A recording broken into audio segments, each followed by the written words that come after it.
जी दोस्तों, नमस्कार और गुड इवनिंग आप सभी को। जी राज बिश्नोई भाई, माफ़ी चाहता हूँ 2 मिनट की देरी लगी। वो देरी इसलिए लगती है दोस्त कि लगाना पड़ता है ना, जो जिस वीडियो पे आपको बात करनी है उसको लगाना है, टेक्निकल चीज़ें।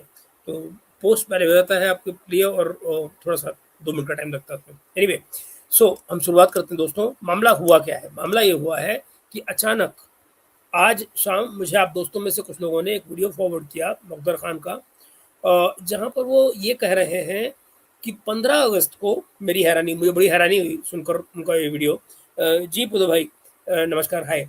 वहाँ वो ये कह रहे हैं कि जनाब, मो जो मोदी जी का भाषण था 15 अगस्त का, जो उन्होंने लाल किले की प्राचीर से दिया था तमाम भारतीयों के लिए हमारे 80वें आज़ादी दिवस पर और स्वतंत्रता दिवस पर, वहाँ वो जनाब का कहना है कि ये भाषण भारत के लिए बेहद खतरनाक था। क्यों? क्योंकि मोदी जी ने वहाँ पर परिभाषित किया, एक ख़ास तरह के शब्द का इस्तेमाल किया, अंशु भाई नमस्कार, जहाँ पे वो कहते हैं कि ये जो इंटेलेक्चुअल नक्सल का जो शब्द है, ये भारत के लिए, भारत की जनता और भारत के विकास के लिए निहायत ही खतरनाक है। ओके, एक हुआ। उसके अलावा जो और उनकी बातें हैं, उनका तो कहना ही क्या। जी, दिमागी नक्सल। जी, बिल्कुल, गुड इवनिंग जबीस भाई। मैं मैं ऑनेस्टली बताऊँ, जिस गंभीरता से उन्होंने ये वीडियो किया है, मुझे कोई कारण नज़र नहीं आता है कि मैं अपनी लास्ट डिच एफर्ट एक और मारूँ और इस वीडियो को कम से कम भारत सरकार को दिखाऊँ, उनके पास भेजूँ कि महाराज ये क्या हो रहा है और ये आदमी हमारे यहाँ पर क्यों नज़र आना चाहिए किसी को भी। ये अगर ये वीडियो एजेंडा का नहीं है, अगर ये आज का वीडियो जो इनका है, अगर उसमें एजेंडा किसी को नज़र नहीं आता है, तो मैं उसे वाक़ई में इंटेलेक्चुअल नक्सल ही कहूँगा। इनका बिल्कुल एजेंडा है। मुझे पूरा यकीन है कि मोदी जी ने जो उस दिन बात कही इंटेलेक्चुअल नक्सल्स की, वो बाकायदा इस देश में मौजूद है और उस ग्रुप को रिप्रेजेंट करते हैं ये जनाब जो ये वीडियो कर रहे हैं। इस बीच में आज एक और बात हुई है जो मैं आपके साथ शेयर करना चाह रहा हूँ कि हमारे अपने जो प्रवक्ता हैं बीजेपी के, उन्होंने क्लियर भी किया है बात। इस शब्द को उन्होंने is proud to be a better दिमागी नक्सल फॉर्म।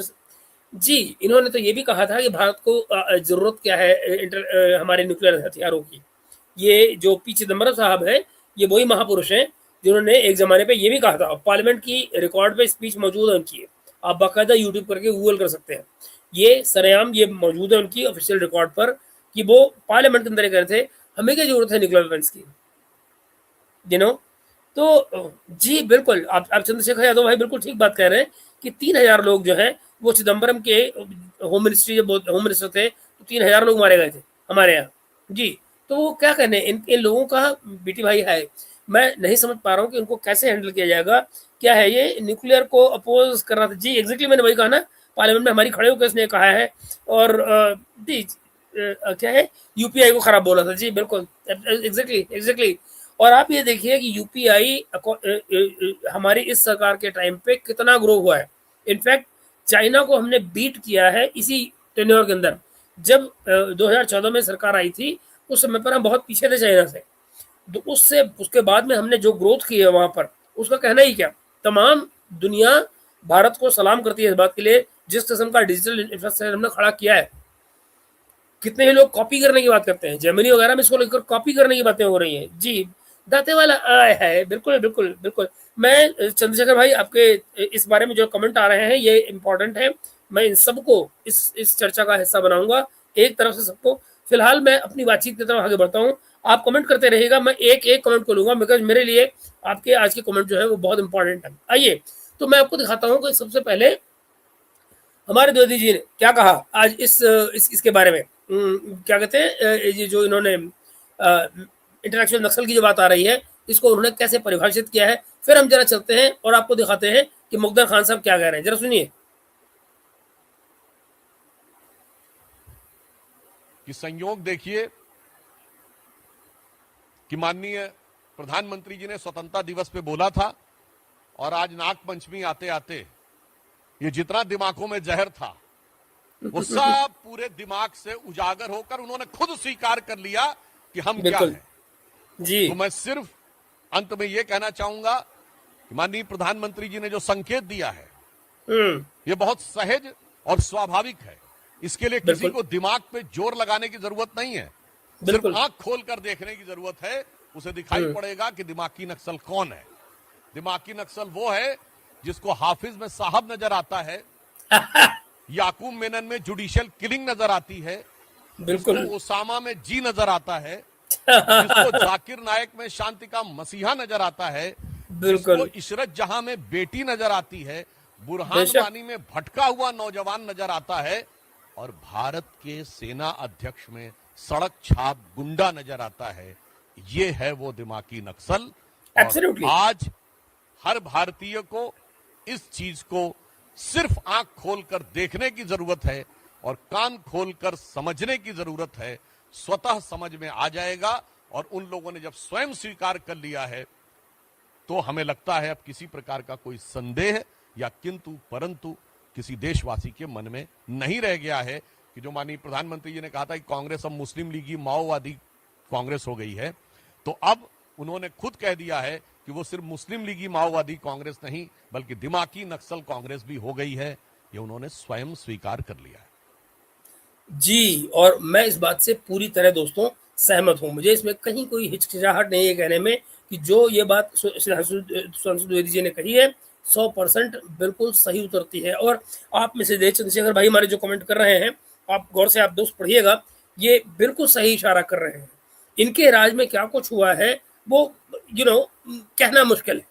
गिनती गिनिए, नक्सल का यहाँ से खत्म होना इस साल मार्च में जो कि टारगेट दिया गया था, खत्म होने का मतलब होता है कि कोई छोटा मोटा इधर उधर रहेगा, ठीक है, निकल जाएगा। और मजे की बात जानते हैं दोस्तों क्या है, जिसके बारे में बिल्कुल बात नहीं हो रही है, वो ये कि किसी ने वहां पर गोलियां चला चलाकर नक्सलों को नहीं मारा है, सुधारा गया है। जिन नक्सलों को मेन स्ट्रीम किया गया उन्होंने जाकर इन लोगों से संपर्क किया और उनको बेसिकली नक्सलवाद से बाहर निकाला है। तो this is how it is. मैं मित्रों एक सेकंड दे लूं, कोई ये अरे यार इनका किस्सा, ओके ओके सॉरी दोस्तों। तो आगे हम चलते हैं इस बात को लेके और आपको दिखाते हैं कि अब इस पर मुख्तार खान साहब इतने परेशान क्यों हैं। और ये जो परिभाषा दी है सुधांशु द्विवेदी जी ने, आप पाएंगे कि दरअसल ये परिभाषा 100% इस महोदय पर पूरी उतर रही है। और जरा देखिए, मैं पहले तो ये चाहूंगा, एक्चुअली मैंने कभी इस चीज को देखा नहीं, ये अमेरिकी नागरिक मेरे ख्याल से शायद हो गए हैं, जहां तक मैं समझता हूँ ये अमेरिकी नागरिक ही हैं। और अगर है तो यार अपने मुल्क की चिंता करो, अपने मुल्क की चिंता करो। आप ये कह रहे हैं कि डेटा सेंटर, आई मीन, चलिए वो पहले बात आने दीजिए, मैं आपको उसकी बताऊंगा। सनातन भाई नमस्कार। जी जी बिल्कुल, आइए मैं आपको लिए चलता हूँ पहले इनकी तरफ को और फिर अपनी बात को आगे जारी रखते हैं। प्रणाम शिराज भाई। Welcome to conversations. मैं आपका होस्ट, आपका दोस्त मुक्तदर खान, और आज मैं आपसे जो प्रधानमंत्री, ये पहले तो मैं इनको यहीं पर ओके सनातन भाई, थैंक यू। हाँ, तो अगर ये बात है कि ये यूएस सिटीजन है तो इनको झाया चिक कितनी करने की क्या जरूरत है भाई, अपने मुल्क के बारे में सोचो, यू नो। ओके ओसीआई, तो इनका तो ओसीआई भी कैंसिल होना चाहिए ना फिर। बिल्कुल ठीक बात है, इनका ओसीआई कैंसिल होना चाहिए। He has no business coming to this country. बिल्कुल। तो ये क्या है हमारे देश में विकासी पार्टियों के दिमाग में जी अमेरिकी वायरस घुस चुका है। पैसा है ना भैया, पैसा है। ये जनाब ने जो अभी भी कहा ना, मैं आपका दोस्त, मैं पहले तो इसी पर इनको रोक दूं कि मैं आपका होस्ट, मैं आपका दोस्त। आप होस्ट हो सकते हैं, न तो हम आपके गेस्ट हैं और ना आप हमारे दोस्त हैं। तो भारत में दिखना बंद करिए अगर आप में कोई शर्म बची है। भारत में आप दिखना बंद करिए। नहीं दिखना बंद करते हैं तो हम तो आपकी कोशिश करेंगे ही। आपको खुद तो पहले शर्म आनी चाहिए। आप अमेरिकी नागरिक होकर आपके चैनल को जब बंद किया गया तो आपको सीधा संदेश दिया गया कि आपकी जरूरत नहीं है यहाँ पर, मगर आप बेशर्मी से टुकड़े खाने के लिए फिर टपक पड़े यहाँ पे और बड़े खुश हो रहे हैं कि देखो जी मेरे तो इतने हो गए सब्सक्राइबर। आपको शर्म आनी चाहिए अपने ऊपर। मगर भाई आप हम जानते हैं कि आप कहाँ खड़े हैं और क्या बोल रहे हैं, और आपको आपसे शर्म की उम्मीद करना वो बड़ी गलत बात है ना। तो क्या सर, जुनेद भाई से बोल यार, क्या श्रीरांश तुम की बात करो। ओके चलिए हम बात करते हैं इनसे आगे। मंत्री नरेंद्र मोदी की जो स्पीच थी 15 अगस्त को लाल किले से, उसके बारे में बात करना चाहता हूँ। But I am not going to talk about the पूरी स्पीच। मैं उसके 2 हिस्सों पर स्पेशल अटेंशन पे करना चाहता हूँ, ताकि मुझे वो बहुत ही सरप्राइजिंग और फ्राइटनिंग लगे। मतलब उससे मैं बहुत आप कह सकते हैं कि डर गया हूँ उन स्पीचेस से। तो उसके बारे में मैं आपसे बात तो भैया मेरी बात सुनो, वो एक्चुअली डराने के लिए ही थी। वो जो स्पीच थी वो उन लोगों को डराने के लिए ही थी जो भारतीय नागरिक होकर जो अमेरिकी नागरिक होकर भारत के मामलों पर टिप्पणी कर रहे होते हैं। जो लोग अमेरिका के नागरिक हो चुके हैं उनको भारत की चिंता करने की जरूरत नहीं है। भारत में अपने लोग मौजूद हैं जो भारत की नियति का फैसला कर सकते हैं। आपकी, आपके कंसर्न की, आपकी चिंताओं की कोई जरूरत नहीं है, कोई जरूरत नहीं है। आप अपने आप को वहीं सीमित रखिए जहां पर आप हैं। आप ट्रंप की बात करिए, आप वेनेजुएला की बात करिए, आप उनकी अपनी पॉलिसीज की बात करिए, आप उनकी इमिग्रेशन पॉलिसीज की बात करिए। वहां आप चर्चा करें ना। आप वहां पर ड्रग्स की समस्या की बात करें, अमेरिकी बच्चे कितनी ड्रग्स ले रहे हैं, कितनी ले रहे हैं। आप जहां कम से कम जिस मुल्क का खा रहे हो उस मुल्क के होकर वहीं क्या करो।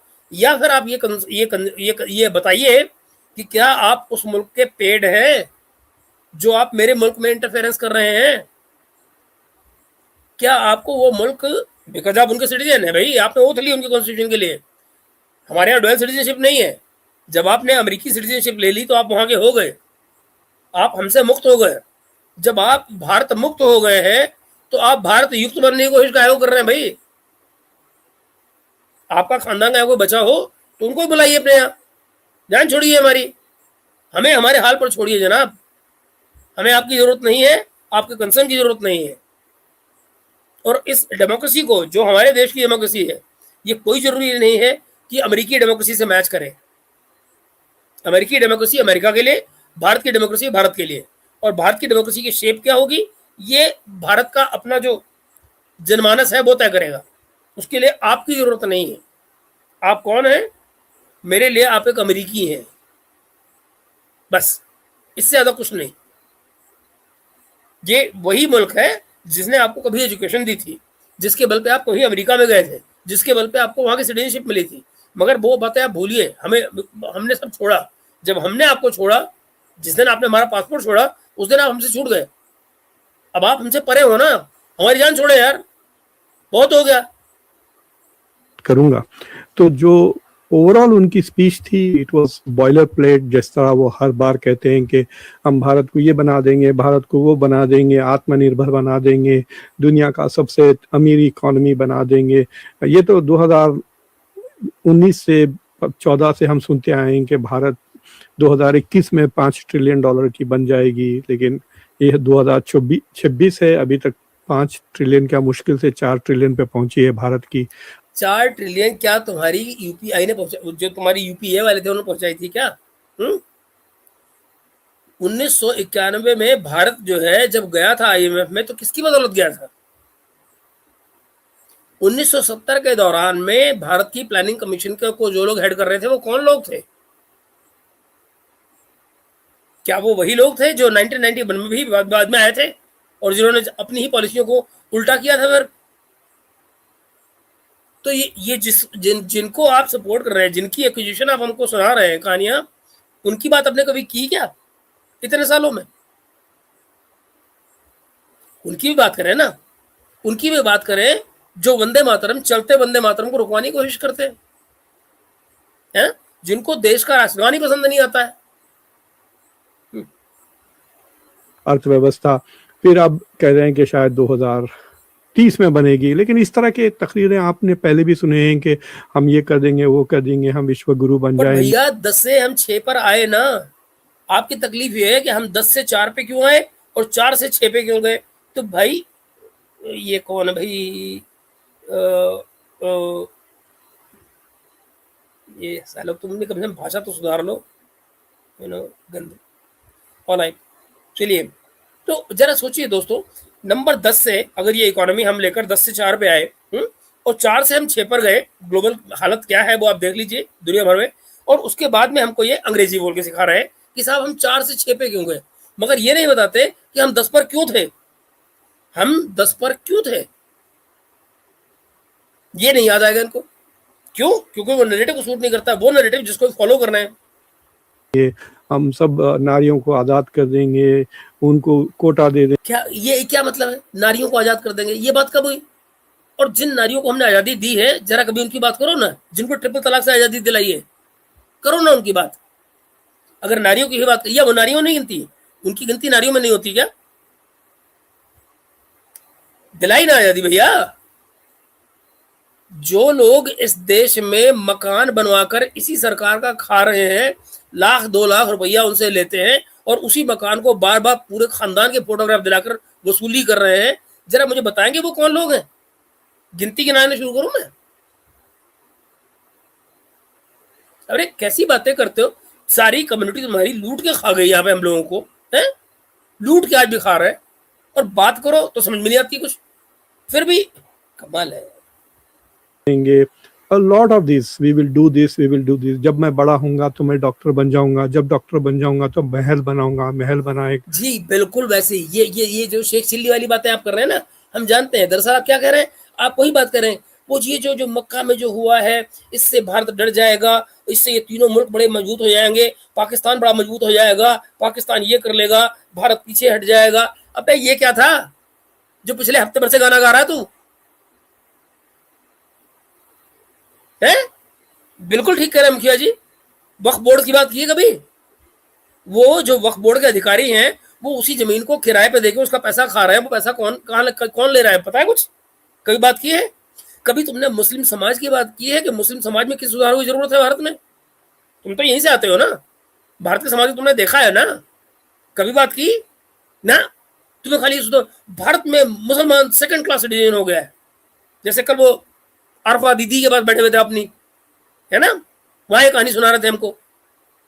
तो मित्रों, कल वन ऑफ द रीजंस जिसकी वजह से मैंने कल आपको आरफा वाला वीडियो को दिखाया कि how subtle he goes when he has to bringing the narrative. कमर सीमा पर, आरजू आदमी पर ये बड़े खुल के वहां पे एंटी इंडिया हो जाएंगे। यहाँ पर वो उस तरह से बचाव लेके चल रहे थे कि जहां पर वो बोले, ये बोले और बीच में उसको बचाव भी हो जाए, और अपनी बात भी आगे जा रही हो। नैरेटिव का खेल खेल रहे थे और कुछ नहीं था। That is the reason why I showed you that video yesterday. आगे देखिए जरा। मनाने के बाद गाड़ी खरीदूंगा, फिर शादी करूंगा ना, इस तरह के बातें तो हमने प्राइम मिनिस्टर मोदी से बहुत सुने हैं। Most of the speech was like that. लेकिन इस स्पीच में दो ऐसी चीजें थे जो, देखिए, जो करंट प्रॉब्लम्स है इंडिया के, उसको उन्होंने एड्रेस ही नहीं किया। Unemployment, high unemployment among the youth, तकरीबन 20% अनएम्प्लॉयमेंट है। औरतों के, पढ़ी लिखी औरतें, दे हैव नो जॉब्स। एक सेकंड, जब पहले रुको, पहले बताओ, पढ़ी लिखी औरतें हैव नो जॉब्स, पहले बताइए भारत में पढ़ी लिखी औरतों की संख्या बढ़ी या नहीं बढ़ी पिछले 12 सालों में? ये बताइए पहले। एजुकेशन, ये जो पिछले दिनों में जो तमाम इकोनॉमिक डाउनटर्न जो सारी दुनिया में रहा है, हम तो उससे बचे हैं भाई। तुम कहते हो महंगाई बढ़ गई है, मैं कहता हूँ क्या हमारी जरूरत की चीजें कहीं भी कोई महंगी हुई है? मैं इससे कतई इनकार नहीं करता कि कुछ चीजों में महंगाई हुई है, लेकिन जो आम आदमी की जरूरियात की चीजें हैं, जो उसकी रोजमर्रा की जरूरतें हैं, क्या वो महंगी हुई है? क्या जिस समय भारत, दुनिया भर में ऑयल की कीमतें बढ़ रही थी, गैस की कीमतें बढ़ रही थी, क्या भारत में बढ़ी? क्या मतलब है ये? क्या है? वुमेन्स पार्टिसिपेशन लेबर फोर्स में 25% से कम है। भारत की पूरी तारीख, तो तारीख पता, पॉपुलेशन पता है कितनी है हमारी? पॉपुलेशन पता है कितनी है? 1.5 बिलियन की है। यहाँ पर चीजों को सेटल डाउन नीचे तक जाने में वक्त लगता है। मैं नहीं कह रहा हूँ 10 साल का वक्त कम होता है, कतई नहीं, मगर ये पॉपुलेशन का नंबर भी बहुत है। और बाय द वे, ये सब कुछ डेमोक्रेसी के चलते होता है। मोदी अगर फार्म लॉज लाना चाहते हैं, क्या ला पाते हैं? क्या हमें पता नहीं लगता कि वो फंडेड लोग थे? क्या क्लियर नहीं हुआ बाद में? सब कुछ क्लियर हुआ ना। मगर उसके बावजूद in democratic force, in democratic system के साथ में चलाते हुए, कॉन्स्टिट्यूशन को मेंटेन करते हुए, ये चाइना नहीं है ना। हम चाइना होते, एक दिन में डंडा करते और सारी चीजें ठीक कर लेते, नहीं हो सकता ना, because we respect democracy. So democracy की बात आप भारत से तो करो मत, भारत से तो करो मत। हमारी democracy, I am proud of it, because my democracy is far far superior to the American democracy. हमारे यहाँ महीने भर तक इंतजार नहीं करना पड़ता।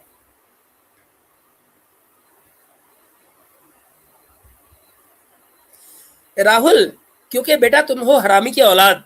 उन्होंने माफी इसलिए मांगी क्योंकि डेमोक्रेसी है और कोई यहाँ पर किसी को गोलियां नहीं मारना चाहता था। और भूतनी का तुमको ये नहीं मालूम है कि जिन लोगों ने वहां पे ये बदमाशियां की थी, उन्होंने कैसे अभी पिछले दिनों में जब मोदी ने इनकी एग्रीकल्चर पॉलिसी को यहाँ पे अमेरिकन को नहीं आने दिया, अभी जो अमेरिकन की ट्रेड डील रोकी हुई है एग्रीकल्चर में, वही लोग कैसे माफिया मांग रहे थे कि मोदी तो महान है। तुम्हारे पिताजी थे वो शायद, है? जाके पूछो उनसे कुत्तों। साले पंडित चले आते हैं मुंह उठा के भागे ऐसे कुत्ते की औलाद। तुम्हारे जैसे तो है साले जो इंटेलेक्चुअल नक्सल है, गंदगी औलाद। में इतना ज्यादा पढ़ी लिखी औरतें नहीं थी इंडिपेंडेंस के बाद से, और इतना अनएम्प्लॉयड नहीं थी। तो there are some serious challenges. सिर्फ 90% भारतवासी इनफॉर्मल सेक्टर में, सिर्फ 10% के पास फॉर्मल जॉब्स हैं। जॉब्स ऐसे जहाँ पे उनको छुट्टी पे पैसे मिल सकते हैं, हेल्थ केयर मिल सकती है, रिटायर। आए यानी कि वेलफेयर सोसाइटी। समझ रहे ना? अरे भाई सवाल पूछो ना, बिल्कुल सही है। एक काम करो, जो क्या है तुम्हारा, तुम जो बेटा जरूर तुम तो खैर मुझे मुसलमान ही लग रहे हो तुम भी, है ना? जाओ एक काम करो, इस देश में कोर्ट है, वहां जाके पूछो कि पीएम फंड कहाँ गया, तब बात बनेगी ना। यहाँ बैठ के मेरी चैट में आने से कोई फायदा नहीं है। मैं तुमको जवाब नहीं देने वाला था पीएम फंड कहाँ गया। जाके पूछो कोर्ट में। इसके लिए भारत में एक सिस्टम मौजूद है, जैसे कि हर डेमोक्रेसी में होता है। ओके। हाँ तो हिंदू बिल्कुल हो रहा है, बिल्कुल हो रहा है। हाँ कमाल करते हो यार। मिल सकता है। सिर्फ 10% भारतवासियों के पास ऐसे अच्छे जॉब्स हैं। फॉरेन अच्छा, ये इन्होंने कहाँ से डाटा निकाल लिया कि भारत में सिर्फ 10% लोगों के पास अच्छे जॉब्स हैं। अब अच्छे जॉब की डेफिनेशन क्या होनी चाहिए, पहले तो कोई समझाए मुझे। अच्छे जॉब की डेफिनेशन क्या होनी चाहिए? पिछले 1 साल के अंदर जब ये जो ऑपरेशन सिंदूर हुआ, इस आदमी की स्टेटमेंट सुन लीजिए आप। कभी ये कमर चीमा को कहता है कि तुम्हारे यहाँ भारत की मिसाइलें लगी, तुम लोग कोई बचा नहीं सके। कल आरफा खानम को ये कह रहा है कि पाकिस्तान की तकदीर बदल गई है ऑपरेशन सिंदूर के बाद में। ये आप जरा सोचिए ना, मतलब इस आदमी की कितनी तरह के नैरेटिव, कितनी तरह की बातें कब कब आई हैं, ये काहे पे डिपेंड करता है भाई। अपनी स्टेटमेंट तुम कब कब जो बदलते हो, इसके पीछे रीजन क्या होता है? क्या है जो तुम्हारी इस स्टेटमेंट को बदलने के लिए मजबूर करता है? कितनी पिछले 1 साल में स्टेटमेंट तुमको दिखा सकता हूँ जहां तुम अपने आप को काट रहे हो, खुद कंट्राडिक्ट कर रहे हो अपने आप को। कभी कुछ बोलते हो, कभी कुछ बोलते हो, एक बात ही नहीं है। और मैं आपको बता दूं दोस्तों, पिछले दिनों में बिल्कुल इन्वेस्टमेंट भाग रहा है, फॉरेन प्राइवेट इन्वेस्टमेंट्स भाग रहा है, महंगाई बढ़ते जा रही है। ये जानते हो क्या है? ये प्राइवेट इन्वेस्टमेंट भाग रहा है। कौन सा प्राइवेट इन्वेस्टमेंट भाग रहा है वाले आदमी? भारत का प्राइवेट इन्वेस्टमेंट, ये डेटा वही है जो कवर सीमा इस्तेमाल कर रहा था ना उस दिन। वो भी तो उधार का माल लेके चलता है, वो इनसे लेता है वो डेटा। तो ये जो प्राइवेट जो कह रहे हैं प्राइवेट इन्वेस्टमेंट भाग रही है, वो क्या भाग रही है? हमारे यहाँ की जो इन्वेस्टमेंट है, जो प्राइवेट इन्वेस्टर है हमारे यहाँ का, जो यहाँ पे एफडीआई आ रही है, हम उसमें से बाहर स्टेक बना रहे हैं। हम बाहर की जो कंपनियां हैं उनमें अपना स्टेक क्रिएट कर रहे हैं। ये नहीं भूल जाते, उसका डेटा नहीं देंगे आपको भी। तो ये कभी भी उसका डेटा नहीं देंगे दोस्त। Nice boy. ये मुख्तदर खान है, अमेरिका में प्रोफेसर हैं, अमेरिकी हैं, इंडिया के नहीं है, इंडिया की पैदावार है, पर ये अमेरिका में बसे हुए हैं, अमेरिका के नागरिक हैं। इस तरह की जो क्राइसिस है, डेट बढ़ते जा रहा है। भारत का जीडीपी टू डेट तकरीबन 90% हो गया है। वर्ल्ड बैंक का सबसे बड़ा कर्जदार भारत है। तो ऐसे कई चैलेंज। तो भले आदमी हर जो ग्रोइंग मुल्क होता है, डेवलपिंग मुल्क होता है, वो कर्जदार ही होता है। मगर इसका मतलब ये नहीं है कि हम उनके कर्जे नहीं चुका रहे हैं। उनके कर्जे तो जा रहे हैं ना सारे। किसी की किस्त रुकी, कहीं कोई डिफॉल्ट हुआ, कहीं कोई इकोनॉमी में प्रॉब्लम आई, जिसके जो पैसे उसको जा रहे नहीं जा रहे, उसके अलावा जो पैसे हैं वो लग रहे नहीं रहे सही जगहों पे। That is what matters. अगर यही करना है ना, अगर यही बात करनी है, जीडीपी टू डेट की रेशियो निकालनी है, तो भले आदमी जिस मुल्क के हो जरा उसका निकालो ना। आप एक काम करें खान साहब, आप जिस मुल्क में बैठे हुए हैं उसका जरा जीडीपी टू डेट का रेशियो निकालें और फिर देखें। ज्यादा नहीं, 40 ट्रिलियन बनता है, ट्रिलियन यूएसडी। जिसपे कोई जिक्र नहीं किया गया, और क्योंकि प्रेस कॉन्फ्रेंसेस होती नहीं, डिस्कशंस नहीं होते, कोई सवाल पूछने वाला नहीं है। और अब जो है ना, ये देख रहे हैं प्रेस कॉन्फ्रेंसेस होती नहीं है। भैया प्रेस कॉन्फ्रेंसेस उसने सारी जिंदगी की है, उसको पता है कि प्रेस कितना कंट्रीब्यूट करता है। उसको ये भी मालूम है कि जो प्रेस है आज का, वो कहाँ से कौन कितनी फंडिंग कर रहा है। एक बात बताइए, ये एफसीआई पर इतनी नानी क्यों मर रही है अमेरिका की तुम्हारे?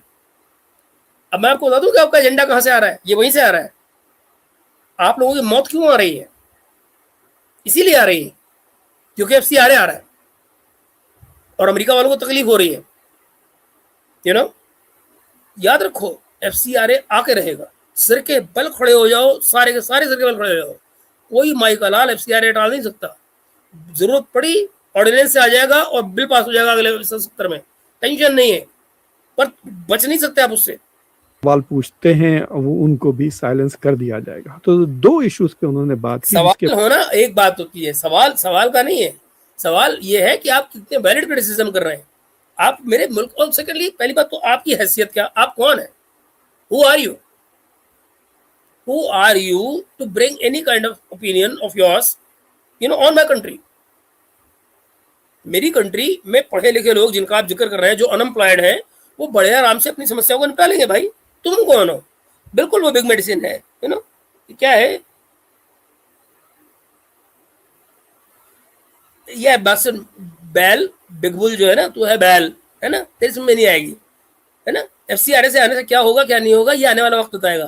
तुम साले वही लोग हो कि कभी कुछ बोलते हो कभी कुछ बोलते हो। तुम तो बहस करना ही बेकार है ना। बैल ही हो ना आखिरकार, तुम्हारा क्या किया जाए? तुम्हारा कोई नाम तो आना नहीं, ना बाप ने कोई नाम दिया है, हरामी की औलादे हो, नाम से हो नहीं सकता, क्या करो, तुम्हारा क्या करेगी, है नहीं। बारे में मैं आपसे आज बात करना चाहता हूँ। एक तो जो उन्होंने बात किया, जो इंटेलेक्चुअल नेक्सस के बारे में बात किया, उसके बारे में बात करूंगा। और जो दूसरी, आपकी नौकरी चली जाएगी, क्या आपके खिलाफ FIR दर्ज हो जाएगा? तो ये जो सोचने वाली सवालात है, क्या इनको आप कहते हैं दिमागी नक्सल? क्योंकि वो आपको सोचने पे मजबूर कर देंगे और आपको सामने साफ कर देंगे कि ये सरकार इज नॉट डूइंग वेल। ये सबसे बड़ा खतरा है कि आपकी फ्रीडम ऑफ थॉट, आपका फ्रीडम ऑफ कॉन्शियंस और आपका फ्रीडम ऑफ स्पीच छीन लिया जाएगा। हाय, फ्रीडम ऑफ स्पीच कैसे छीन गया भैया? जरा बताना, कौन माई का लाल है जो नहीं बोल रहा है, और क्या क्या नहीं बोल रहा है इस देश में? क्या क्या नहीं बोल रहा है? तो क्या है, FCRA अमेंडमेंट से को दिमागी नक्सल है वो जॉबलेस हो जाएंगे। सही बात है। कि सोचिए कि अगर भारत ने दुनिया में कोई जेनोसाइड को कंडेम नहीं किया, उल्टा जेनोसाइड के लिए हथियार बेचा, और आपने उसके, ये इजराइल की बात कर रहे हैं। जरा बेटा, कंडेमनेशन की बात कर रहे हो ना, तो जाके पहले अपनी ट्रंप सरकार से भिड़ो ना, अपनी ट्रंप सरकार से भिड़ो, जो उन्हीं को साथ में मिलकर और यहाँ पर ईरान में आकर हमले कर रही थी। किसने शुरू किया वो जेनोसाइड? जो ईरान में हुआ, क्या वो जेनोसाइड था या नहीं था? जो ईरान में हुआ वो जेनोसाइड था या नहीं था? फिर तो आप वहां पे लाते हैं ये क्या है जी, एक तोप लाया था राजीव कमीशन लेके, नाम तो याद है, बफोर्स। आज दुनिया का सबसे बड़ा हथियारों का इंपोर्टर की जगह पर 40% खुद बना रहा है और सपोर्टर में शामिल हो रहा है। हाँ, तो प्रॉब्लम क्या है भाई? चल रहा है सर। इनकी बुक देखो, कौन सी इकोनॉमिक ऑथर मुझे नहीं पता यार, गोली मारो। खिलाफ एक एथिकल वॉइस उठाई कि ये पॉलिसी गलत है, तो क्या आप दिमागी नक्सल हो जाएंगे? क्या आपकी नौकरी चली जाएगी? क्या आपके खिलाफ FIR दर्ज हो जाएगा? क्या आप जेल में चले जाएंगे? तो क्या ये नया भारत चाहते हैं आप? हाँ, ओके, तो ये नए भारत की डेफिनेशन ये दे रहे हैं, और क्या कह रहे हैं कि ये बेसिकली गाली देना चाहते हैं, और चाहते हैं कि उनकी गाली को सिराखों में रखा जाए। ये लोगों को गालियां देना चाहते हैं और चाहते हैं कि उनको सिराखों में रखा जाए। ये तो नहीं होगा भाई, ये नहीं होगा। ये कौन है जी? पाकिस्तान की जी, बिल्कुल ठीक बात है। हाँ, तो इसीलिए तो इतना रोना पीटना मचा हुआ है भाई। कि अरे फ्रीडम ऑफ कॉन्शियस ना हो, कि आप मॉरल एथिकल बात ही ना करें, चुप रहे। एक सेकंड, फ्रीडम ऑफ कॉन्शियस, ये कॉन्शियस भला मैं बताइए, ये फ्रीडम ऑफ कॉन्शियस क्या होती है गुरु? ये फ्रीडम ऑफ कॉन्शियस जो है, जो कॉन्शियसनेस को आप बांधने कब से लग गए? ये कोई इस्लामिक कॉन्सेप्ट है क्या कि आपकी जो कॉन्शियसनेस है उसको भी कोई चेन लगा देता है? ऐसा भी होता है दुनिया में कि कॉन्शियस जो होता है, ये भला कैसे? इस देश में कितने ही लेफ्टिस्ट पोएट घूम रहे हैं इस समय पे, जो बाकायदा सरकार के खिलाफ, उसकी पॉलिसी के खिलाफ कविताएं लिखते रहते हैं। मैं जानता हूं उनको, नथिंग रॉन्ग विद दैट। वो अपना काम कर रहे हैं, उनको अपनी आवाज उठानी होती है, वो उठा रहे हैं, समझ लेता हूँ, कोई बात नहीं। They are living here in India within this democracy, within this freedom. But ये जो और वो बाकायदा कॉन्शियसनेस की आवाज है। मगर ये कहना कि यहाँ पर जो कॉन्शियसनेस को कैद कर दिया गया है, कॉन्शियसनेस को की फ्रीडम नहीं है, ये क्या होती है भाई? जरा समझाना मुझे। कॉन्शियस की फ्रीडम जो है क्या अमेरिका में है? जिन लोगों ने, ट्रंप के सपोर्टर्स ने दंगा किया था, आपने उनके साथ क्या किया था? किसी को 10 साल, किसी को 15 साल की सजा दी थी ना, है कि नहीं? आपके यहाँ जो आपकी पुलिस है, जो आइस वाले हैं, वो क्या करते हैं? छोटी से छोटी बात पर लोगों को गोली मार देते हैं। जरा सी बात पर अरेस्ट करने के प्रोसेस में किसी ने हाथ दाएं बाएं कर दिया, उसको वहीं गोली मार दी। मारते हैं नहीं मारते? भारत में इतने लोग आकर हल्ला गुल्ला करके चले गए जंतर मंतर में, किसी एक को कुछ मारा नहीं। आपकी तकलीफ क्या? ओहो उसको टीयर गैस लग गया, किसी को पैलेट गन लग गई, ओहो अच्छी जी। वो वहां धार्मिक काम कर रहे थे कोई बैठे हुए। और जरा सोचो उनकी जगह पर अमेरिकन पुलिस होती तो क्या करती? मैं पूछ रहा हूं आपसे, उल्टा सवाल है। अगर जंतर मंतर जैसा सीन अमेरिका में हो रहा होता तो अमेरिका पुलिस क्या करती? जरा आप बता सकते मुझे? क्या अमेरिकन कांग्रेस पर, अगर वहां अमेरिकन जनता की एक भीड़, कोई भी गुट अमेरिकन कांग्रेस पर हमला करने जाता तो वहां की पुलिस क्या करती? ये तो जा रहे थे, अगले पार्लियामेंट जा रहे थे नहीं? अगर ट्रंप के मकान पर हमला कर दे वहां की पुलिस, जो कि यहाँ के लोग, राहुल गांधी कर रहे थे ना, भीड़ लेकर गए थे प्राइम मिनिस्टर के दरवाजे पर धरना करने। अगर ट्रंप के मकान पर हमला करने के लिए पुलिस आए, जनता को लेकर आप आ जाए, तो वहां की पुलिस क्या करेगी? जरा बताइए मुझे आप। बात करें ना, अगर बात करनी है तो करें। जिस डेमोक्रेसी को आप मॉडल मान रहे हैं, ये तो बताएं कि वहां कैसे होती है चीजें हैंडल। यही वाली, जब फ्रांस में किसानों ने आंदोलन किया था, तो वहां की पुलिस ने क्या किया था भाई? यहाँ की पुलिस ने जो कुछ किया वो तो आपने देखा, आपने बात भी कर लिया। तो जरा मुझे यही समझाएं, जब फ्रांस में हुआ तो क्या किया था ट्रूडो ने? ट्रूडो अपना घर छोड़कर भाग गया था। ट्रूडो अपना घर छोड़कर भाग गया था, किसी को नहीं पता था वो कहाँ है। और फिर पुलिस ने वहां के किसानों के साथ क्या किया था वो आप जानते हैं। उनके बैंक अकाउंट के साथ क्या हुआ था ये आपको याद है क्या? जो फ्रेंच किसान थे, उनके बैंक अकाउंटों को किस तरह सीज किया गया था, ये देखा था आपने? बात करते हो यार तुम। Be proud if you can't be, get lost, because we don't need you, we don't need your appreciation, we don't need your certification in India. हमारे मुल्क में जैसा है, अच्छा है, बुरा है, दिस इज आवर कंट्री, हम संभाल लेंगे भैया, आपकी जरूरत नहीं है।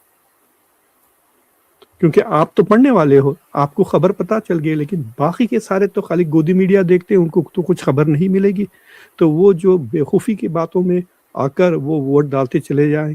मतलब किसी ने आज तक पूछा नहीं कि भाई हम 5 ट्रिलियन क्यों नहीं हुए, 2021 में होने वाले थे। क्योंकि जनता को पता है ये कोई मोदी का काम नहीं है, उसने खींच के वहां पर लगा देना है, किसी को जाकर 5 ट्रिलियन पर खड़ा कर देना है।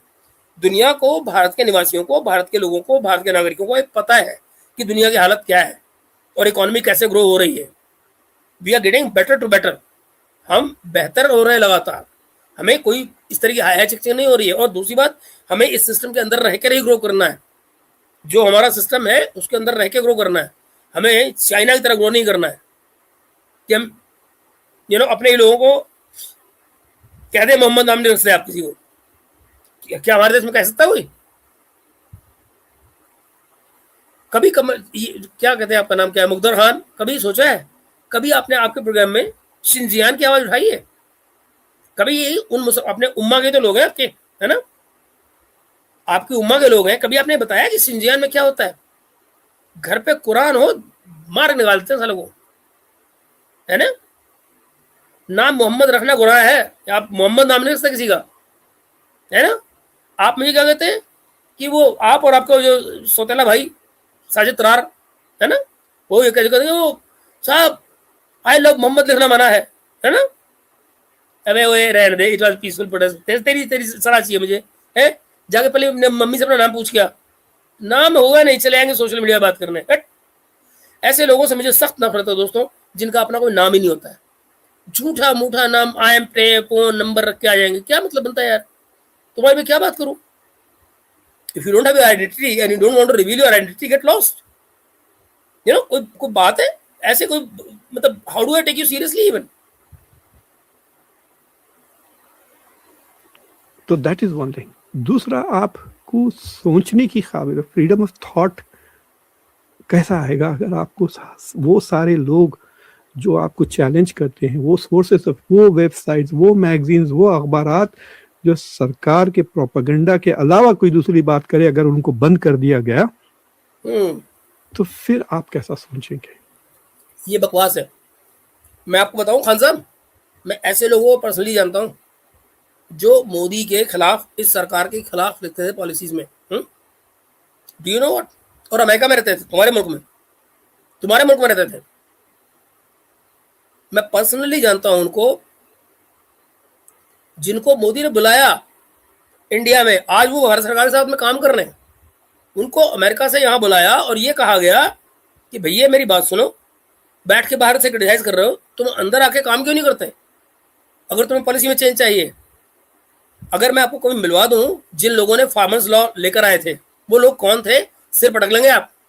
अमेरिकन यूनिवर्सिटीज में काम कर रहे थे जिन्होंने फार्म लॉज बनाए थे, अमेरिकन यूनिवर्सिटीज में काम कर रहे थे, अमेरिकन इंस्टीट्यूशन में काम कर रहे थे, यही है, महाराष्ट्र में रह रहे हैं, मैं जानता हूं उनको, समझे आप?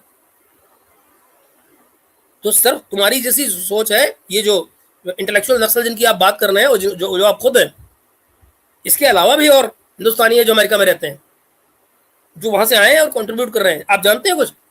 अभी आप, जापानी बैंक है आपके अमेरिका में भी है, मैंने पिछले दिनों उसका जिक्र भी किया है।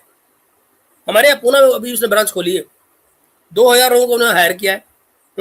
अगले 2 सालों में 10,000 लोग हायर कर रहे हैं। डू यू नो कौन लोग आ रहे हैं? अमेरिका से। अमेरिका से जो इंडियंस हैं वो अपनी नौकरियां छोड़ के वहां आ रहे हैं। क्यों? क्यों? इंडिया में तो हालत खराब है ना। वो अमेरिका की नौकरियां छोड़ के आ रहे हैं क्योंकि इंडिया में उनको बेहतर पैकेज मिल रहा है। मुकद्दर खान, आपको रोना आ जाएगा सुन के, उनको इंडिया में बेहतर पैकेज मिल रहा है। भाई साहब टाइम नहीं है, अभी काम कर रहा हूँ, आपको कमेंट पढ़ने का टाइम नहीं है, बाद में पढ़ूंगा, बता दिया ना आपको। पहले ये करो, तुम्हारे बाप का नौकर लगाऊं मैं? आराम से बैठो यार, कह चुका हूँ, कमेंट कर लो, सारे आखिर में लूंगा।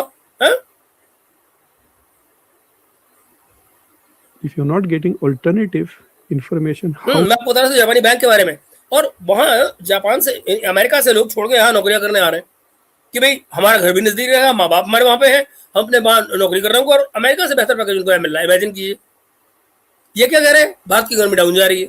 लीजिए भाई साहब, ये एक फेज है जहां दुनिया की इकोनॉमी डाउन जा रही है, कंपेरेटिवली हमारी भी इकोनॉमी डाउन गई है, मगर उसके बावजूद हमारी ग्रोथ रेट क्या है जरा बताना आप मुझे।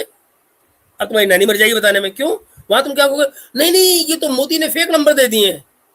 भाई ये IMF के नंबर है, IMF के।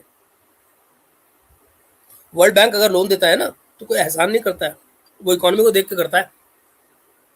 जाके देखो IMF की चीफ क्या कह रही है इंडिया के बारे में। वो कह रही है कि ग्लोबल शाइनिंग लाइट है इंडिया। IMF की चीफ कहती है, यही कह रही है ना क्रिस्टलिना, कि भाई it's the only shining global economic light जिसमें दुनिया चल रही है। आप अंग्रेजी बोल रहे हैं। ये जो दुनिया भर के जो लोग यहाँ भागे चले आ रहे हैं, ये क्या है, US से जाने के लिए इंडियंस करते रहते हैं, जो करते रहते हैं वो साले बर्बाद हैं, जो उनको यहाँ नहीं कुछ मिल पाता है वो बाहर जाते हैं। मैं आपको बता दूं चेतन कुमार जी, जो लोग ये बातें कर रहे हैं, I don't know whether you are among them और नॉट, मैं खुद जानता हूँ यहाँ से कितने लोगों को बाहर जाते हुए। 50% की उनकी एवरेज थी, यहाँ कौन पूछेगा 50% वालों को? 50%, समझे?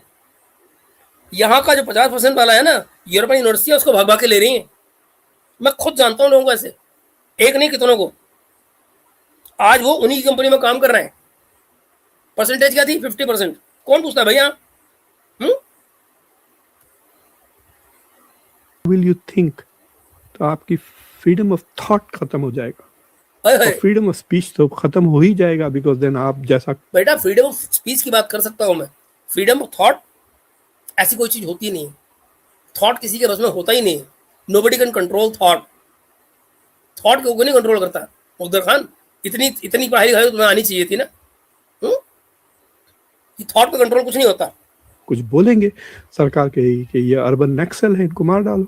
ऑलरेडी जो भी मोदी को कितनों को मार दिया। अरुंधति इसी देश में रहती है ना, हम सब उनको बड़ी मोहब्बत के साथ में अर्बन नक्सल कहते हैं। क्या वो मर गई हैं? किसी ने उन पर हमला कर दिया है? वो कहता किताब पे किताब लिखती रहती है इंडिया के खिलाफ। हर जगह जहां जाती है कश्मीर के खिलाफ बोलती है, हमारी कश्मीर पॉलिसी के खिलाफ। कोई मार रहा है उनको, किसी ने हमला कर दिया उनपे, कोई सिक्योरिटी गार्ड लगे उनके दरवाजे पर, करता है उसको एंटी नेशनल कह देते हैं।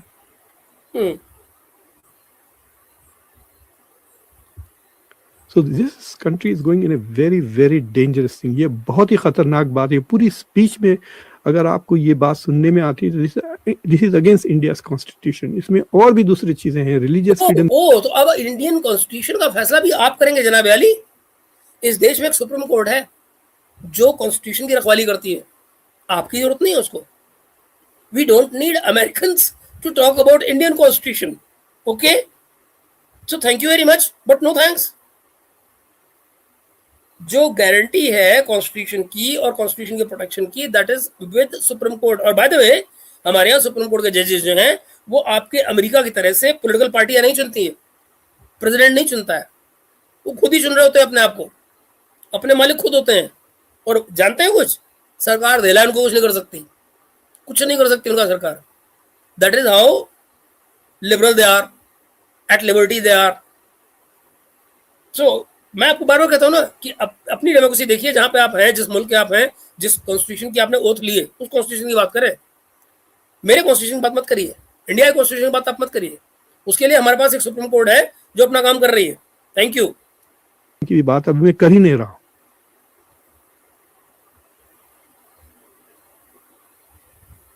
देखिए, इंडिया में बड़ी खुशी से आप डेटा सेंटर्स के लिए मर रहे हैं, फॉरेन इन्वेस्टमेंट्स।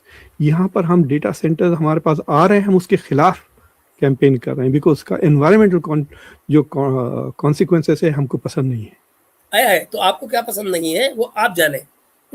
हमारे यहाँ मैं आपको बता दूं, अब आप कहेंगे फिर वही मतलब बेवकूफ़ों वाली बात करनी तुमने, और बेवकूफ़ तो आप हैं ही एक नंबर के, आपको एजेंडा चलाना है खाली। क्या आप मुझे बताएंगे कि जब तमाम की तमाम प्लास्टिक का, रबर का जो तमाम मैन्युफैक्चरिंग होता है चाइना के अंदर, वो सब कहाँ जाता है? क्या उसका इकोलॉजिकल डेंजर जो है उनके यहाँ नहीं हुआ है? क्या उनकी लैंड की फर्टिलिटी बची है? क्या वो इस समय दुनिया में जो लैंड लेते हैं, चाहे साउथ सूडान की जो लैंड उन्होंने मारी है, या जहाँ भी सीपी से लेकर जाते हैं उसके बदले में लैंड मारते हैं, या जो वो पाकिस्तान में किए बैठे हैं, ये सब क्यों करते हैं? क्योंकि इसके इकोलॉजिकल नुकसान होते हैं, मगर उसके बावजूद उसके इकोनॉमिक बेनिफिट्स भी तो हैं। उसका क्या, ये आप भूल गए? और ये तमाम के तमाम हमें मालूम है इकोलॉजिकल डेंजर्स क्या होते हैं, उसका मतलब पानी का आपको समस्या आएगी, हमें मालूम है। बट राइट नाउ हमारी इकोनॉमी को जरूरत है। और by the way, data centre हम ना बनाएंगे, ओके? आपका अमेरिका नहीं बनाएगा, इंडिया नहीं बनाएगा, क्या करोगे? मार्स में बनाओगे? डेटा सेंटर्स के बिना क्या करोगे महाराज? मार्स में बनाओगे? तुम डेलावेयर में क्या कर रहे हो, इससे हमारी चिंता नहीं है। We have to look at the greater things.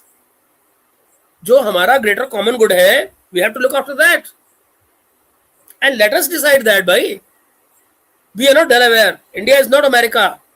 Thank you. Why don't you understand this? We don't want to be an America. We have no intention of becoming an America. और उसके फाइनेंशियल कॉन्सिक्वेंसेस भी we are not happy with यहाँ Delaware में। लेकिन ये बात कहने के लिए पहले हमको इन्फॉर्मेशन चाहिए, उसके लिए फ्रीडम ऑफ थॉट होना चाहिए कि लोग जो चाहे। इस घोंचू को, ये किस किस्म का पीएचडी है, किस किस्म का डॉक्टर है, इसको यही नहीं पता कि भाई थॉट किसी का बंदी नहीं होता घोड़े, किसी का नहीं होता, थॉट कंट्रोल में नहीं होता। पर प्रॉब्लम पता है क्या है? तुमने पढ़ी अपनी हरी वाली किताब है, तुमने महाभारत तो पढ़ी नहीं, पढ़ी होती हो तुम्हें पता होता है कि यक्ष संवाद है। और तुमको बताता यक्ष संवाद कि भैया युधिष्ठिर ने कब ये बात कब कही थी कि सबसे ज्यादा रफ्तार किसकी होती है? थॉट की होती है। थॉट किसी के बंधन में होता ही नहीं महाराज। जो सबसे ज्यादा कैद में इंसान होता है वो भी लगातार सोच रहा होता है, और उसके विचार को भी कोई रोक नहीं सकता है। That is the beauty of human mind. Reading करे, आर्टिकल्स दिए, स्पीचेस लिखे, फिर आपने सोचने की काबिलियत हो और ये ना समझ कि जो भी सरकार कर रहा है वो भगवान है और जो सही है। नहीं, ये तो चोर हैं। अच्छा तो अच्छा, एक तरफ कोई भगवान मान ले, एक कोई चोर मान ले, बीच का कोई रास्ता ही नहीं है। या तो कोई ट्रांसपेरेंट है, या तो ये ब्लैक है या व्हाइट है, बीच का कोई रास्ता ही नहीं है। तो वो लोग जो किसी और कंट्री के प्रेसिडेंट की बीबियों की तस्वीरें तकिए के नीचे रखकर सोते थे, वो कौन थे? पैसे लेकर लॉबी से। अच्छा, मोरली करप्ट क्या वो लोग नहीं थे?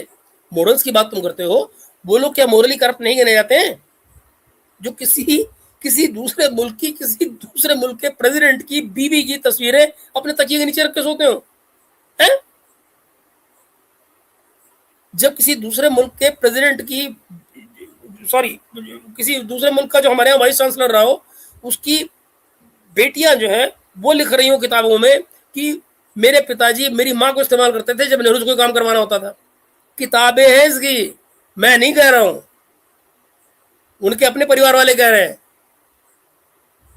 कहीं किसी गलतफहमी में रहो, अंग्रेजी में लिखी है, पढ़ सकते हो, बैन भी नहीं लगा उनपे। पॉलिसीज बनाते हैं, उसको क्रिटिसाइज करें, जाके देखिए आप इलेक्टोरल बॉन्ड्स कौन दे रहा है भारत में। अबे तेरी एक काम करना, रिजवान की औलाद है मुल्ले, एक काम कर, जा अपना एक चैनल बना और अपनी बकवास कर ले, तुझे मना कर रहा हूं। पहला घोड़े की औलाद, नहीं सॉरी सूअर की औलाद, चले आते हैं, क्या बात करो इनसे है? मतलब जात जरूर दिखानी तुमने पाकिस्तानी हो। कैसा देखोगे अगर कह दे कि जो वेबसाइट आपको इंफॉर्मेशन दे रही है उसे अगर आप कह दें कि अर्बन नक्सल हैं या दिमागी नक्सल हैं, ये सरकार के खिलाफ इंफॉर्मेशन दे रहे हैं। ये देखिए, ये हमारे भाई साहब, मैं कह प्रवीण वरलागेपुरी, okay, I am Hyderabadi and I am watching him since 4 years, okay, and I think himself new Muslim global sting. Okay, चलिए जी। जो तीसरी चीज है, फ्रीडम ऑफ स्पीच भी नहीं रहेगी इस मुल्क में, तो फिर क्या फायदा? ऑलराइट, अगर फ्रीडम ऑफ स्पीच नहीं है, तो इन दिनों जो सब कुछ चल रहा है वो क्या है? कौन कर रहा है? सब कुछ क्या वो टीवी में दिखाई नहीं जा रहा है? जो कुछ क्या जंतर मंतर में हुआ सोशल मीडिया पे नहीं दिखाया गया, नहीं दिखाया गया, किसी क्या हुआ भाई बताइए? क्या नहीं हुआ? सोशल मीडिया सब कुछ चला नहीं? लोगों ने माँ बहन की गालियां दी जाके प्राइम मिनिस्टर को, मतलब बताइए इससे ज्यादा फ्रीडम, एक्सप्रेशन ऑफ फ्रीडम क्या होगा भाई? एक बात बताओ, क्या तुम्हारे यहां पर ट्रंप को कोई गालियां दे सकता है इस तरह से? बोलो, तुमने कभी ट्रंप को गालियां दी है? तुम तो इजराइल के खिलाफ ही करते हो ना, इजराइल की खिलाफत करते हो, राइट? तो मुझे बताओ, उसकी जो इजराइल पॉलिसी है उसके खिलाफ क्या आपने कभी ट्रंप को माँ बहन की गालियां दी? देखो देखो देखो देखो क्या होता है। फिर बता रहेगा। कभी तुमने इटली की जो प्राइम मिनिस्टर है, इटली की जो गवर्नमेंट है, उनकी कभी तुमने तारीफ की इस बात के लिए कि जब वो तुम्हारे यहाँ कहा जाता है कि इतने परसेंट हम हो गए हैं, थोड़े इतने परसेंट और हो जाए, फिर हम इनको हरा देंगे इलेक्शन में, वो अगले दिन उठा के बाहर कर देती है। बोर्ड प्रोसेस गया तेल लेने, पहले उसको बाहर करो कंट्री से, करती है ना? आवाज निकली कभी? कुछ कर सकते हो उसका? कभी प्रोग्राम किया उस पर? तुम्हारे वेस्ट की जो डेमोक्रेसीज है वहां पर डेमोक्रेसी कैसी है, talk about them before talk about Indian democracy. You will suddenly find Indian democracy is far better. तब आपको पता लगेगा। You know what kind of, it will not be a democracy, it will be a country of brainless, thoughtless, conscienceless robots, ये बन जाएंगे आप। Okay okay, thank you. हम ऐसे में खुश हैं। और बताइए, हम अगर ब्रेनलेस हैं तो तुम्हारा अमेरिका कौन चला रहा है? हम अगर ब्रेनलेस हैं तो आप हमें ना लें और फिर देखें तमाशा अपने यहाँ, ठीक है ना? उनसे बोलिए कि जो विद ब्रेन लोग हैं पाकिस्तान में उनको ले लें, सऊदी के लोगों ले लें। अब्दुल्ला तू कौन है? मुल्ले ठुल्ले, चल फूट यहाँ से, है ना? मैं तेरी औकात जानता हूँ। ऐसे लोग तुम जो की औकात में बड़ी से पता है। किसी अगर किसी को तकलीफ है मत देखो भाई, है? और अंधभक्त कहते हो ना, मैं अपने मुल्क का अंधभक्त हूँ, अंधभक्त हूँ, मैं अपने भारत का अंधभक्त हूँ। जाओ बिगाड़ो, मेरा क्या बिगाड़ सकते हो? मैं अपनी कंट्री का अंधभक्त हूँ भैया, मैं अपनी कंट्री के खिलाफ कुछ नहीं सुनने वाला। और अगर कुछ कहना होगा तो मैं अपने आप कहूंगा ना, मेरी कंट्री में लोग हैं जो कहने को हैं, बिल्कुल। हाँ तो जाइए ना, क्या है गाय नेक्स्ट डोर, जो गाय नेक्स्ट डोर बैल नेक्स्ट डोर, एक काम करें, आप जाएं और जाकर उनको एजुकेट करें ना। बिल्कुल मेरी बात सुनिए गाय साहब, आप कंट्रीब्यूट करिए ना, कंट्रीब्यूट अबाउट इट। आज की तारीख में सोशल मीडिया मौजूद है, जिसको गांव का बच्चा देख रहा है, आप उस पर कंट्रीब्यूट करें। आप भी एक चैनल बनाएं और लोगों को समझाएं, बताएं। It is job of ours, it is our country भाई, ये हमारी कंट्री है। आप पढ़े लिखे हैं, हम न्यू डेमोक्रेसी हैं, आपको लगता है Sanjay Gandhi was right, Just tell them what you think is right. Now you have tools. Where is the problem?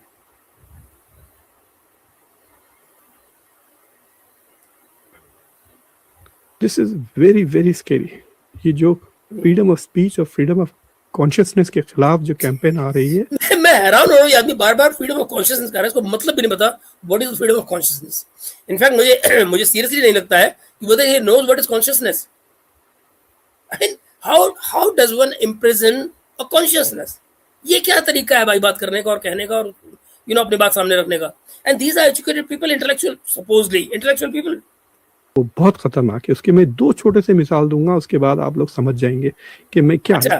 For example, okay, ये कोई विजय या विनय नाम के प्रोफेसर थे जामिया में, उन्होंने एक सवाल पूछा बस, atrocities against Muslim. Jamia professor suspended over this question. उन्होंने सवाल एग्जाम में पूछा कि मुसलमानों में किस किस्म का अत्याचार हो रहा है भारत में, लिखे। तो अगर आप आई सी, अब मुझे बताइए ये सवाल जरा आप मुझे बताएंगे एग्जाम में कौन से किस्म का एग्जाम था, बताएंगे जरा? क्या आप मुझे बताएंगे कि ये कौन से करिकुलम में आता है ये वाला सवाल, जरा बताएंगे? आप मुझे बताएं जरा, ये सवाल किस कोर्स में आता है? ये अगर एजेंडा बेस नहीं है तो और क्या है? जी बिल्कुल बिल्कुल ऐसे ही है। स्टूडेंट है और आप सोचिए, ये मुझे कोई इस विषय को बताए कि ये कौन सा रहा होगा सवाल, कौन सा रहा होगा ये कोर्स, कौन से कोर्स के करिकुलम में ये आता है और कहाँ से सवाल लेकर आया गया है? ये सवाल अगर एजेंडा बेस नहीं है तो क्या है ये? कोई समझा दे मुझे। समझते हैं कि नहीं हुआ तो आप कह दें कि there is no violence, there is no atrocity. Exam की बात कर रहे हैं मियाँ, ये कोई लेक्चरबाजी नहीं हो रही है सड़क पे। कोई मुझे बताए ये कोई सड़क पे लेक्चरबाजी हो रही है क्या कि भाई आपने एक सवाल पूछा उसको जवाब मिलेगा आपको? I believe that Modi had such a great opportunity when it would. यार एक बात बताऊं, guy next door, don't mind my saying दोस्तों, आई देखो, I totally agree with you on one point कि there was a greater opportunity in 2019। I also agree with you that there is so much that he could do in 2019। चीजें जब democracy में होती हैं एक पीछे के पीछे, अबे भाई तू रहा ना चारक का चारक ही है, नहीं चारक ही रहे।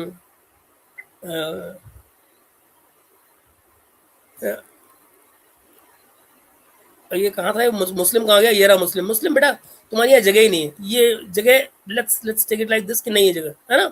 तो किसी को अच्छा लगे बुरा लगे, मैं आपको एक बात बता दूं, ये जो सज्जन है, ये जो बात कर रहे हैं, कोई मुझे बताएगा सड़क पर तो बात नहीं हो रही जहाँ पे किसी ने कोई सवाल उठाया को जवाब दिया जाएगा। एग्जाम हो रहा है, एग्जाम किस बेस पे होता है? एक करिकुलम के बेस पे होता है, ठीक है ना? आप मुझे बताइए ये भला कौन से कोर्स से निकल कर आया, क्या करिकुलम था जहां से क्वेश्चन पैदा हुआ जिसकी बात की जा रही है?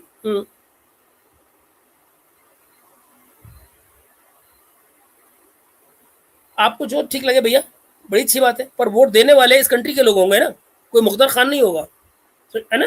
There are reasons why OCI holders are not having any vote right. Is against Indian Muslims, this is all propaganda. आप एग्जाम में लिख दें और आप सबूत पेश कर दें, व्हाट इज योर एविडेंस। या आप समझते हैं कि नहीं विजिलेंटे उनको मार रहे हैं, ये देखिए रिपोर्ट्स हैं, ये है फुटनोट्स हैं वगैरह। बट क्या हुआ भारत में? उस प्रोफेसर को सस्पेंड कर दिया गया for making the question. No, उसके रीजन दिए गए होंगे। सस्पेंशन ऐसे नहीं होता है, अगर ऐसे सस्पेंशन होता तो उसको बाकायदा कोर्ट में वो जो लेक्चरर है या प्रोफेसर है वो चैलेंज कर सकता था। मैं ऐसे लोगों को अगेन मैं क्या है, podcast quality video to better reach your view is amazing, thank you sir Praveen sir. तो मैं क्वालिटी क्या करूँ यार, मेरे पास जितने रिसोर्सेज हैं मैं उसी में काम करूँगा ना प्रवीण जी, मैं इससे ज़्यादा क्या करूँ, यू नो। एनीवे, बट ये जो बात कह रहे हैं दोस्तों, जरा इसको गौर से देखिए, ये जो अपना व्यू पॉइंट दे रहे हैं, क्या इन्होंने इसमें ये बताया कि भारत सरकार का उसमें व्यू का था, क्या रीजंस थे कि इस देश में, मैं कई लोगों को ऐसे जानता हूं, मैं नाम नहीं लेना चाह रहा हूं, बड़े प्रोमिनेंट लोग हैं जिनके बच्चों ने पिछले दिनों में यूनिवर्सिटीज में प्रोटेस्ट किए, अपनी ही यूनिवर्सिटीज में अपने ही इंस्टीट्यूशन को गालियां दी। नतीजा क्या हुआ? उनको सस्पेंड किया गया और वो हाई कोर्ट तक लड़े, जाकर हाई कोर्ट से लड़े और उनको बाकायदा रिलीफ दिया गया हाई कोर्ट ने ये कह के कि भाई आपने प्रोटेस्ट जो किया वो गलत था, उसके बावजूद आपका एकेडमिक करियर नहीं खराब होना चाहिए, आप जाइए। और उन्होंने बाकायदा इस यूनिवर्सिटी को ऑर्डर किए, दिल्ली की यूनिवर्सिटी है बाकायदा, उन्होंने कहा कि नहीं आप वहाँ पे एडमिशन लीजिए और आपको एडमिशन मिलेगा। उनको बाकायदा एडमिशन दिलाया गया और उनकी पढ़ाई आज जारी है। पर उनको कोर्ट ने ये वार्न भी किया कि आपका जो प्रोटेस्ट था ये गलत था और आपको नहीं करना है आगे. This is how it is, this is how things work and this is democracy. तो आपको क्या लगता है कि ये महोदय जो जो ये प्रोफेसर साहब थे, ये बाकायदा कोर्ट नहीं जा सकते सस्पेंशन के खिलाफ? मैं तो ये भी नहीं जानता हूँ कि इनके केस का अगर गए हैं तो हुआ क्या नहीं हुआ. तो give us the full facts. If you want to refer a case then सारी की सारी बात जो है उसको आप बताएं. ये क्या है? बिल्कुल ठीक बात है बीस्ट, ऐसा ही है, लगता है ऐसा ही है. ये this is how you kill freedom of thought. आप सोचिए आप कि कौन सी प्रोफेसर में हिम्मत होगी कि माइनॉरिटीज के बारे में कोई भी एग्जाम ले या क्लास ले या पढ़ाई भी. समझे? आजकल मुझसे जब लोग पूछते हैं कि sir what is your opinion about Gaza, मेरी क्लास के अंदर is there a genocide in Gaza और नॉट, मैं जो मिडिल ईस्टर्न पॉलिटिक्स पढ़ाता हूँ पीएचडी लेवल पे इन अमेरिका के टॉप यूनिवर्सिटीज में, मेरा जवाब ये होता है, oh what is Gaza, what is Gaza. जैसा कि मैंने कभी लफ्ज सुना ही नहीं, क्योंकि उस मुद्दे पर अमेरिका में फ्रीडम ऑफ थॉट खत्म हो गया है. अगर मैं सच बता दूं तो शायद मेरी नौकरी चले जाए. Oh, then my dear friend, do something about your country of which you have taken the passport. Then do something about the freedom of expression over there. आप जरा मित्रों, आप जरा सोचिए बंदा बात क्या कह रहा है. ये कह रहा है कि अगर मुझसे मेरी क्लास में कोई ये पूछ ले, मैं मिडिल ईस्ट की पॉलिटिक्स पढ़ाता हूँ, कोई मुझसे ये कहे कि भाई गजा क्या है, तो कि गजा में जो हो रहा है वो जेनोसाइड है या नहीं है, तो मैं ये कहूँगा कि ये गजा क्या होता है. तो किसको दरअसल freedom of thought, freedom of consciousness की बात करनी चाहिए. मुख्तार खान, सवाल ये उठता है क्या आपके पास कॉन्शियस नाम की कोई चीज़ है, और अगर है तो वो कहाँ है, और अगर आपको अपनी, अब मैं क्या कहूँ, जस्ट एग्जैक्टली एंडी, बिल्कुल ठीक बात है ना. मैं आपको ये कहता ना, ये इस किस्म के लोगों की खासियत क्या होती है कि ये अपनी ही बात को अकार भाई साहब, हमारा कौन दोस्त है कौन नहीं, इसके लिए भी अभी जरा जल्दी है, फिर कभी बात कर लेंगे. जरा इजराइल आपका दोस्त नहीं है, आपके घर का दोस्त नहीं होगा, इस कंट्री का दोस्त तो है ना. But I am also making a point. तो लोग हंसना शुरू कर देते, doctor Khan how can you say not about Gaza, I just saw your YouTube show on Gaza, you have done so many shows. All right. So ये freedom of expression, जरा सोचिए, freedom of expression जो है,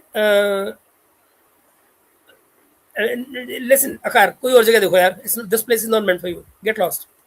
you're not, I'm not interested in your nonsense, if you don't know what you're talking about. भूतनी के मैंने कब कहा, हम माय फ्रेंड, पता नहीं क्या बोले यार. अब डफर्स एक से एक कार्टून चले आ रहे हैं. ऑलराइट. सो मित्रों, अब जरा आप सोचो, एक तरफ वो कह रहे हैं इस चैनल को जो अमेरिका से चला रहे हैं, कहते हैं कि मेरे स्टूडेंट ने कहा कि आपने अपने यूट्यूब चैनल पर ये सब कहा है, आप क्लास में नहीं कर रहे. तो क्या मतलब हुआ? ये कैसी फ्रीडम ऑफ एक्सप्रेशन है जो यूट्यूब के लिए मौजूद है मगर क्लासरूम में मौजूद नहीं है? This is how it works, right? क्या भाई सब्जेक्ट है ये पीओके वाले, ये सब्जेक्ट है क्या? बाहर हमने नहीं देखा क्या लिखा हुआ है, ये टॉपिक नहीं देखा. तो आप बात समझ रहे दोस्तों? जिस ये इमेजिन करिए कि आखिर वहां चल क्या रहा है. क्लास में आप बात नहीं कर सकते हैं, यूट्यूब चैनल बात कर सकते हैं. क्यों? शायद वो आपकी करिकुलम में नहीं है. Exactly the reason why Vijay was suspended, कि आप जो सवाल पूछ रहे हैं वो आउट ऑफ करिकुलम है. आप समझ रहे हैं? अब बात समझ आई मुख्तार खान साहब, समझ आई बात? ये वही कारण है उसके सस्पेंशन का जिसकी वजह से आप डरते हैं क्लास में बोलने से, क्योंकि आप उस बात को नहीं बोल सकते जो आपके करिकुलम में नहीं है. और जनरल आप अपनी बको करना चाहे तो खड़े होकर कर ले, जो कि आप यूट्यूब पर करते हैं. That's exactly how it works. इसी मुल्क में आरफा खानम हमारे देश में रोज चिल्लाती है ना सरकार के ऊपर, कोई उनको गोली मारे दे रहा है. रवीश खान इसी देश में रहते हैं ना, रवीश कुमार, वो यही रहते हैं ना, Ravish Kumar Pandey, by the way, Pandey, समझे? सो क्या बात कर रहे हैं? आई मीन ये है इस मुल्क की फ्रीडम ऑफ एक्सप्रेशन, जहां पर रवीश कुमार भी रहते हैं, आरफा खानम भी रहती हैं, और बाकी लोग भी रहते हैं, बहुत से लोग और भी हैं जो दल बदलू भी हैं इधर उधर के। I saw your articles in the newspapers. तो मैं कहता हूँ भाई क्लास में जवाब देने की मेरे पास आज़ादी नहीं है, तो वो समझ जाते हैं। ये बात कहते वो समझ जाते हैं, समझ तो हम भी रहे, समझ तो हम भी रहे सर, क्योंकि इसमें जो आप यहाँ बोल रहे हैं इसकी भी तो आपकी कोई जिम्मेदारी नहीं है, यहाँ की कोई जिम्मेदारी नहीं है, आप कुछ भी बोल जाइए, सही गलत टेढ़ा मेढ़ा, कोई ना आपको कोई हिसाब दे रहा है ना कुछ और, कोई बोलेगा ही नहीं। मगर क्लास में पूछ लिया, क्यों? वहां आप टैक्स पेयर का पैसा खा रहे हैं, ठीक है ना, वहां पर आपको जो सैलरी मिलती है वो टैक्स पेयर के पैसे से मिलती है। बोल के देखो अमेरिका के खिलाफ, जूता लगेगा, पर लग गया ना डर, मेरी नौकरी चली जाएगी, तो कमाल है। अगर नौकरी के डर से आप सच नहीं बोल सकते हैं तो मुझे बताइए फिर कॉन्शियसनेस कहाँ गई? कॉन्शियसनेस कहाँ गई Mukhtar Khan? Where is the consciousness? ये यूट्यूब आपका कॉन्शियसनेस का प्रेशर पॉइंट है, प्रेशर रिलीज करने के लिए। There is no freedom of thought in this university on this issue. हाँ, मैं कहता हूँ आप गूगल कर लें गाजा को जाकर, बट एक वक्त ऐसा भी आ सकता है कि ये सारी चीजें नहीं मिलेंगी, जैसा कि आप चाइना में जाएं आपको गूगल नहीं मिलेगा। तो सोचिए आपको हकीकत तो आपने कितने प्रोग्राम किए आज तक चाइना पे, बताइए मुझे। आपने एज ए प्रोफेसर आपने चाइना पे कितने प्रोग्राम किए? चाइना की फ्रीडम के बारे में आपने कितनी बात की? आप तो चाइना की ताकत क्या बुड़गाते रहते हैं सारे दिन कि चाइना कितना ताकतवर है और चाइना क्या कर सकता है क्या नहीं कर सकता है। आपने कभी चाइना को क्रिटिसाइज तो नहीं किया? आपने कभी बीगर मुसलमानों के बारे में बात ही नहीं की? आपने कभी उसकी जो अट्रॉसिटीज है ह्यूमन राइट्स की वो आपने कभी बताई नहीं? और कभी ये बताई ही नहीं कि उन ह्यूमन राइट्स को अगर मेंटेन किया जाता है किसी कंट्री में और साथ ही डेमोक्रेटिक प्रोसेस लाया जाता है तो इकोनॉमी में कैसी कैसी रिस्ट्रिक्शन आती हैं, समझ रहे ना? जब पाकिस्तान का इंडस वैली पे जो क्लेम होता है, इंडस वैली ट्रीटी के ऊपर, जब इंडिया कोई भी डैम बनाने जाता है वो फजूल का साले एक ऑब्जेक्शन लेके पहुंच जाते हैं और वो बाद में फेंका जाता है, तो फर्क क्या पड़ता है? वो डेमोक्रेटिक प्रोसेस का हिस्सा है ऑब्जेक्शन लगाना, मगर हमारा प्रोजेक्ट लेट हो जाता है। आया ना इकोनॉमी पे इम्पैक्ट?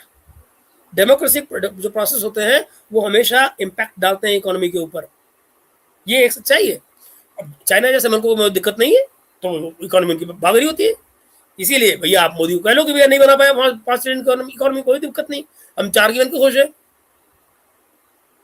कभी इल्म होगा ही नहीं, गलत फहमी में रहेंगे। इमेजिन कि इंडिया में वो सारे वेबसाइट्स छुपा दें कि दुनिया में कैसे अमीर मुल्क है और बस यही इंफॉर्मेशन दे कि India is the richest country in the world.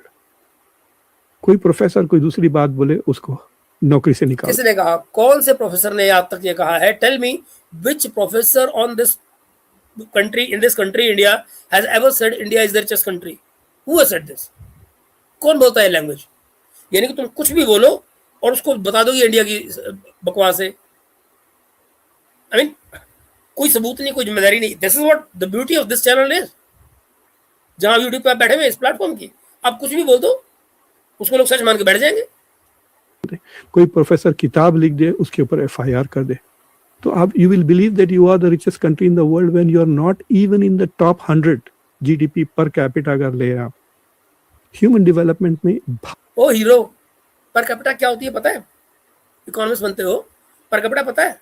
1000 रुपए की अगर इनकम हो और उसको 10 लोगों में बांटा जाए, 1000 रुपए की इनकम हो और उसको 500 लोगों में बांटा जाए, पर कैपिटा किसकी कम ज्यादा होगी? इकोनॉमी का साइज चाहे सेम होगा, पर कैपिटा किसकी कम ज्यादा होगी? इस कंट्री की पॉपुलेशन है ना, इस कंट्री की पॉपुलेशन है, उसको केयर करनी पड़ती है, पर कैपिटा अपने आप डाउन हो जाएगी, होगी नहीं होगी? जाके देखो ना क्या फजूल की बात है। पर कैपिटा का नोशन तो मेरे पल्ले ही नहीं पड़ता कि हाउ कैन यू जज a country bye. India 4 trillion की इकोनॉमी है, और लग्जमबर्ग को कितने कितने की इकोनॉमी है जरा बताना मुझे। और दूसरी कंट्री जो है स्कैंडिनेविया की, वो कितनी कंट्री इकोनॉमी है, उनकी पर कैपिटा इनकम कितनी है? वो ज्यादा क्यों है? पॉपुलेशन कम है, बड़ी सीधी सी बात है। इकोनॉमी का साइज कम है, पॉपुलेशन कम है, पर कैपिटा ज्यादा हो जाएगी ऑटोमेटिकली, बड़ी सीधी सी बात है। भारत का रैंक 130 है, भारत से 120 से ज्यादा मुल्क मोर डेवलप्ड है। लेकिन अगर आप में सोचने की freedom of speech, freedom of ये सब खत्म कर दें कि जो भी सरकार से हटकर कोई दूसरी बात कहता है उसको आप डिक्लेयर कर देंगे कि ये दिमागी नक्सल है और उसको हम ढूंढ ढूंढ के आइडेंटिफाई करने की डिमांड की है मोदी जी ने, लिस्टें बनावा। बिल्कुल ठीक किया है, बिल्कुल सही किया है। I have identified one today, that is you. Thankfully, you don't belong to my country, but what we definitely can do is do something about you being visible in this country, because आप भी intellectual नक्सली ही हैं, आपने खुद साबित किया अपनी बात से।